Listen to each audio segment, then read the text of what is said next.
Ciao a tutti, come utilizzare la tecnica di memoria PAV?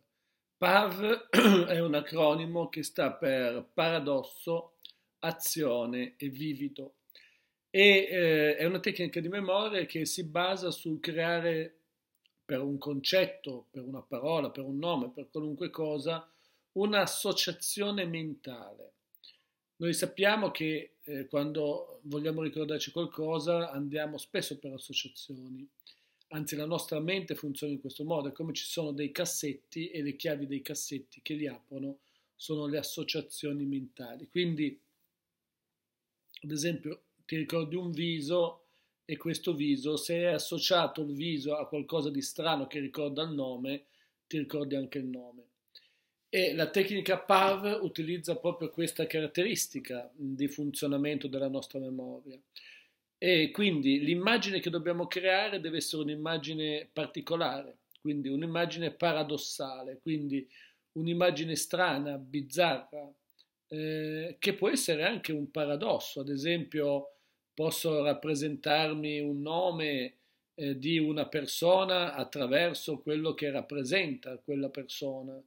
Non lo so, se uno si chiama, adesso faccio un esempio, Leoncavallo, di cognome, faccio un esempio, posso immaginarmi in quella persona un leone in groppa a un cavallo.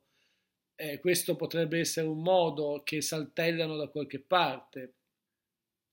E poi appunto deve essere anche un'azione, quindi posso rappresentarmi un'azione, quindi il leone e il cavallo che saltellano appunto da qualche parte, e vivido. Vivido vuol dire che utilizzo tutti i sensi, quindi non solo l'immaginazione, le immagini mentali, ma posso sentire il ruggito del leone, posso sentire il nitrire del cavallo, posso immaginarmi la puzza del leone, quindi sentire proprio nel naso o del cavallo, magari vedere il cavallo che defeca, per dire, non so, qualunque cosa io posso utilizzare per rendere l'immagine più vivida. Quindi vivida vuol dire usare tutti i cinque sensi, la vista, l'udito, il tatto, l'olfatto e il gusto. Ovviamente trattandosi di immagine si tratta di sensi interni. Noi sappiamo che abbiamo dei sensi esterni col quale esperiamo la realtà esterna, o perlomeno costruiamo la realtà esterna, nel senso che la realtà esterna viene di fatto costruita dai nostri sensi più che percepita, e,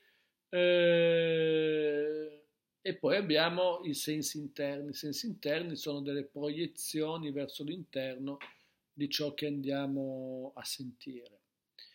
E quindi questa tecnica PAV si può utilizzare anche in associazione ad altre mnemotecniche, però è molto utile perché ci permette di raggiungere degli stati di ricordo molto più elevati rispetto ad altri metodi. Bene, per questo video è tutto. Iscrivetevi al canale, seguitemi anche sulla pagina Instagram Massimo Taramasco e iscrivetevi al nuovo canale Felicità Benessere di cui vi posto il link in descrizione. Ciao a tutti.